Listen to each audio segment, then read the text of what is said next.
அங்கே இருக்குது பாருங்க, ஏங்க அங்கே கிடக்கும் பாருங்க, எடுத்துக்கோங்க. எடுத்தாந்து தங்கவல்கிட்ட கொடுங்க. இளந்தமிழ் பிடிக்கணுமாப்பா? ம், கொண்டாங்க. அதெல்லாம் இல்லை, உனக்கு தான் இப்போ அவர்கிட்ட கொடுங்க. உங்களுக்கு இல்லைங்களா? சரி, வேண்டாங்கிறாங்க விட்ருங்க. வேண்டாங்கிறாங்க விட்ருங்க. சரி, ரைட். இல்லை, அங்கேருந்து கூப்பிட்டு சொன்னாங்க. இப்போ அவங்க வேண்டானாங்க. ஏன்னா அவங்களுக்கு தான் தெரியும். நம்ம ஊர் பக்கம் இல்லை, அது ஒவ்வொரு குளத்து வாரியாக ஒவ்வொரு குளத்துக்காரர் பிடிப்பாங்க. ஆமாம், நவம்போட்டு தாண்டுவாங்க ஒரு சிலர் இளந்தமிழ் பிடிப்பாங்க.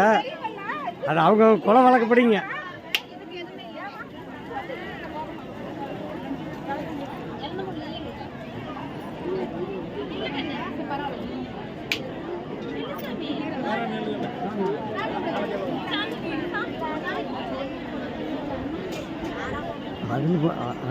அங்கே பண்ணுறதுக்கு இதுக்கு என்ன வித்தியாசம்னா? அது தொத்துனோம்னா அது அருமை சாங்கி மாதிரி பண்ணுவாங்க. ஓ, அப்படிங்களா? ஆமாம், இது வந்து சாதா. சரி, ரைட். அது சாங்கி அதிகம். அது என்ன குளத்துக்காரர் பண்ணுவாங்க? அது வந்து இது செம்பு தங்கணும், பண்ணை குளத்துக்காரங்க அந்த மாதிரி.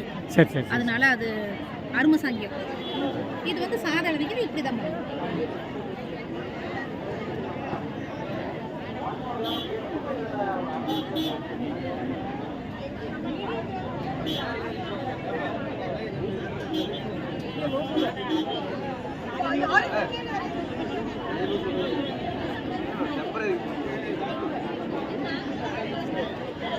எழுதிக்க மாட்டவங்க விரத விட்டுட்டு சீர்குண்டா வந்து கோயிலுக்குள்ள கொடுக்குறாங்க.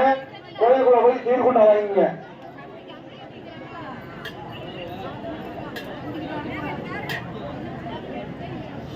அனுப்பிச்சுடு. 5 பேர் போங்க. ஏங்க சரிபார்களை போட்டுறாங்க, போங்க. வேற வழியில எதிர்த்து பாத்துட்டு இருக்காங்க. கீழே செருப்பு இருக்காங்களா? செருத்துடையிலே போறாங்க எழுதிங்க பண்றதுக்கு. நம்ம என்ன சொல்றது? எழுதிங்க பண்ணிக்கிற பொம்பளைக்கும் சேர்த்து செருப்பு போட்டு கூட்டிகிட்டு வர சொல்லுங்க. கூட வாரையை மட்டும் செருப்பு போட்டால் பத்தாதுங்க.